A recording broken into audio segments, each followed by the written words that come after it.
Hey guys, just finished watching Flash Season 3, Episode 16, Into the Speed Force. So I have a bit of a cold, that's why my voice might sound a little weird or something, but this episode was quite fun.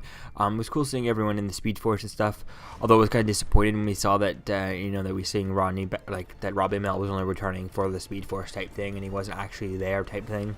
It wasn't, another version of him from a different Earth. I was hoping for that. If you saw my video back when he was, he was announced that he was going to be returning or something like that. So that was kind of disappointing. But it was really cool just seeing all the things that happened and seeing him deal with stuff and seeing Captain Cold and seeing all this stuff that happened and seeing Jay in there. I was surprised that it was cool. It was when it, one of the things that, if you didn't know the episode, one of the things that they've done this, and I've seen this happen also on Supergirl, they spoil who's going to be in this episode.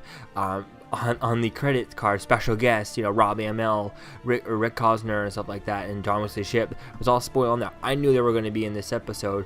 John Wesley Shipp wasn't entirely sure, but I knew that these two were going to be in this episode based off the trailers for next episode. But if you're someone who doesn't watch that or something like that, you get spoiled it. I mean, was it last episode of Supergirl?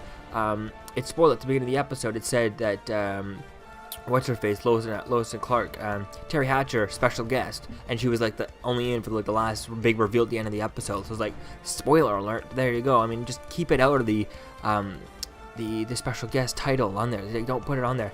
Now these guys was okay. They were only in here for bits and pieces throughout the Speed Force. They weren't like the big reveal like Terry Hatcher was on Supergirl. But other than that, it was kind of interesting. So moving on to this episode, it was cool seeing what happened with Jay Garrick and him staying in the Speed Force, taking over for Wally. And I love how they really hound it to you that he's not staying in there. We know you love Jay Garrick. We know you love John Wesley Shipp as Jay Garrick, but he's not staying in there forever. We will go back and get him after we're done with Savitar. So hopefully that could be next season's kind of theme, or maybe he could get him, during the mid-season part for like next season or something like that. I hope that he's at least back. If not for, I hope he's, if we hope that we have him back for at least season 5 or something like that. If not, we get him back for season 4. Hopefully they don't just move on to something else, something like that, because I really don't love John Wesley Shipp as Jay Garrick, so I don't want to see him gone for too long. But I don't think we will be that long before we see John Wesley Shipp return as Jay Garrick. Yeah, it was definitely a fun episode. Definitely can't wait to see where things continue on in next week's episode, especially with it being the guest episode. So, yeah, let me know what you think, guys, about this episode in the comments below. I'll see you guys in the next video. Peace. You're still here. Don't forget to like, comment, and subscribe, guys. Peace. It's over.